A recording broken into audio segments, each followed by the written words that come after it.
তো আজকে আমরা এখানে কিছু ম্যাথ করব 2.2 অধ্যায়ের 1 থেকে 4 নাম্বার পর্যন্ত।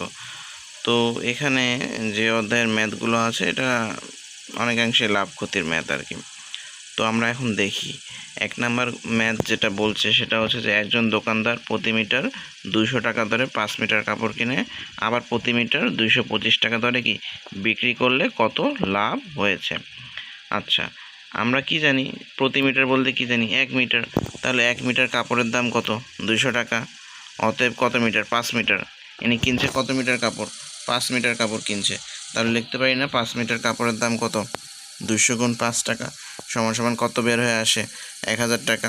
এখন আমাদের এটা কেনার পালাটা শেষ হয়ে গেল। এখন বলছে না প্রতি মিটার আবার কত 200 এত টাকা ধরে কি বিক্রি করলে, এবার আমরা বিক্রির হিসাবটা করি। যদি বিক্রি বা বিক্রয় মূল্যটা আমাদের কি ক্রয় মূল্য থেকে বেশি হয় তাহলে কি লাভ হবে। তো এখন এখানে দেখা যাক যে 1 মিটার কাপড় বিক্রি করে কত 225 টাকা, কেন তো বলে দিয়েছে যে প্রতি মিটার কাপড় কত 225 টাকা ধরে বিক্রি করলো, তাহলে কত লাভ হয়েছে। অর্থাৎ 1 মিটার কাপড় বিক্রি করে 225 টাকা, অর্থাৎ 5 মিটার কাপড় বিক্রি করে কত 225 গুণ 5 সমান সমান কত 1125 টাকা। তাহলে এটা হচ্ছে আমার উপরে যেটা পেলাম সেটা হচ্ছে আমার কি সে কিনছে, আর নিচে যেটা পেলাম সে কি বিক্রি করছে। তাহলে বিক্রয় মূল্যটা বেশি আছে ক্রয় মূল্যের থেকে, তো অবশ্যই লাভ হবে। তো দেখি লাভ কত হয়, অতএব লাভ সমান সমান কত বিক্রয় মূল্য মাইনাস ক্রয় মূল্য। বিক্রি করছে কত 1125 টাকা এবং সে কিনছে কত 1000 টাকা, তাহলে টোটাল লাভটা কত থাকতেছে 125 টাকা। তো এটাই হলো 1 নম্বর অঙ্কের সমাধান। তো 2 নম্বর অঙ্ক এখানে বলছে একজন কমলা বিক্রেতা প্রতি হালি 60 টাকা দরে, প্রতি হালি বলতে কি বোঝায় 4টি, তাহলে 4টির দাম কত 60 টাকা, কিন্তু বলছে কত যে প্রতি হালি 60 টাকা দরে 5 ডজন কমলা। আর 5 ডজন বলতে কি 1 ডজন সমান 12টি, তাহলে 5 ডজন সমান কতটি 5 ডজন হবে আমার 5 গুণ 12, 5 12 কত 60টি, তাহলে 60টি কমলা কিনে প্রতি হালি আবার, তাহলে প্রতি হালি মানে কত 4টি, তো 4টি কত টাকায় বিক্রি করছে 50 টাকা দরে বিক্রি করলে কত ক্ষতি হয়েছে। আচ্ছা, এরা এখানে বলে দিয়েছে যে অঙ্কটাতে ক্ষতি হবে, কারণ কি লাস্টে কোশ্চেনে কি আছে যে ক্ষতি হয়েছে। আচ্ছা দেখা যাক, তাহলে আমরা কি প্রথম লাইনটুকু দেখলাম যে এখানে বলছে প্রতি হালি কমলা কত 60 টাকা দরে কতটুক কিনছে 5 ডজন কিনছে। তো আমরা লিখতে পারি যে 4টি কমলার দাম 60 টাকা, কারণ এখানে কি বলছে প্রতি হালি 60 টাকা ধরে, তার মানে 4টি কমলার দাম 60 টাকা, তাহলে একটি কমলার দাম কত 60 উপরে যাবে 4 নিচে আসবে। এরকম কতটুক পরিমাণ কিনছে যে 5 ডজন কমলা কিনছে, তাহলে বলতে পারি না 5 গুণ 12 বা 12 গুণ 5, তাহলে কত 60টি কমলার দাম, তাহলে 60 তো আমার উপরে আছে, 60 আবার উপরে যাবে, এই 60টা উপরে যাবে, এখানকার যে 60 আছে যে এই 60টা উপরে হবে, আর নিচে যা 4 আছে 4 থাকবে। এখন 4 দ্বারা যদি আমরা কাটাকাটি করি 4 একে 4, 4 15 কত 60, এই 4 দ্বারা এই 60-এ কাটাকাটি যায় 15 আসে, তাহলে কত হলো আমার অ্যান্সার 900 টাকা।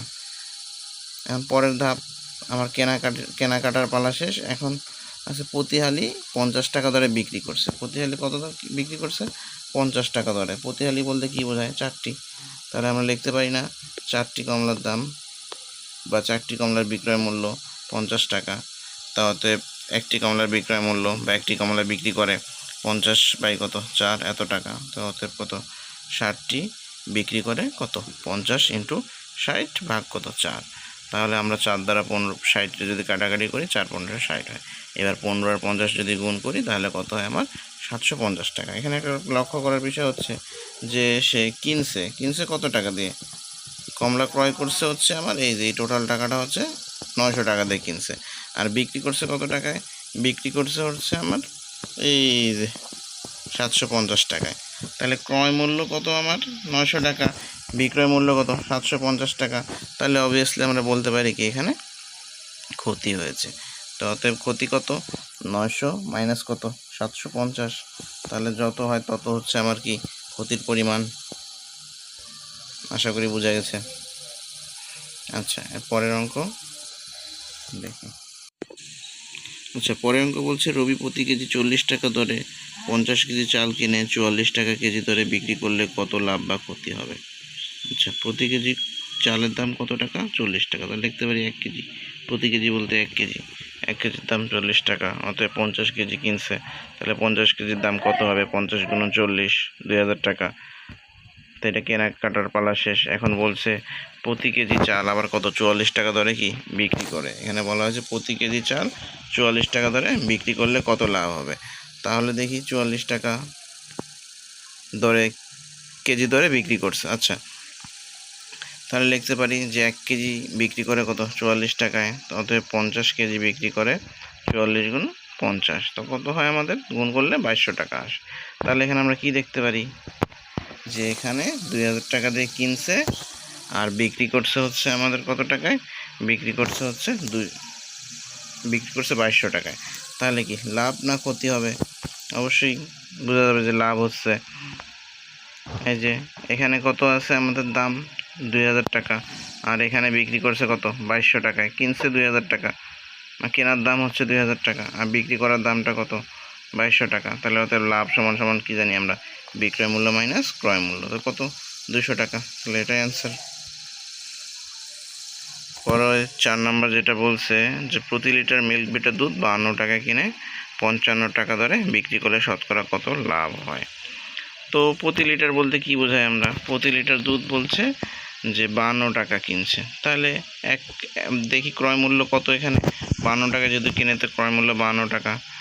যেহেতু বিক্রি করছে কত? 55 টাকা দরে, তাহলে বিক্রয় মূল্য 55 টাকা। তাহলে কি দেখতে পারি? 52 আর 55, তাহলে কোনটা বিক্রয় করছে কত? 55 টাকা। তাহলে কি লাভ হয়েছে? তাহলে লাভ সমান সমান কত? বিক্রয় মূল্য মাইনাস ক্রয় মূল্য। তাহলে 55 মাইনাস 52 কত টাকা থাকতেছে? 3 টাকা। এই টাকাটা কোথা থেকে হিসাব করা হবে আমার? লাভ বা ক্ষতি কিসের উপর হিসাব করা হয়? ক্রয় মূল্যের উপর। ক্রয় মূল্য কত দেওয়া ছিল? 52 টাকা। তাহলে 52 টাকায় লাভ হয় কত? 3 টাকা। অতএব 1 টাকায় লাভ হয় কত টাকা? 3 বাই কত? 52, এত টাকা। যেহেতু আমার কি বলছে আমাকে? শতকরা চাইছে। এই যে এখানে তাকাইলে আমরা বুঝতে পারি যে শতকরা কত লাভ হয়েছে। তো অতএব লিখি শতকরা যেহেতু, তাহলে 100 টাকায় লাভ হয় কত? 3 ইন্টু 100 উপরে যাবে, নিচে 52 থাকবে। এখন আমরা যদি কাটাকাটি করি, 52কে যদি আমরা 4 দ্বারা কাটি, 4 তেরং 52, এবং 100কে কাটাকাটি করলে 25, তাহলে উপরে কত আসবে? 3 25-এ 75, আর নিচে 13।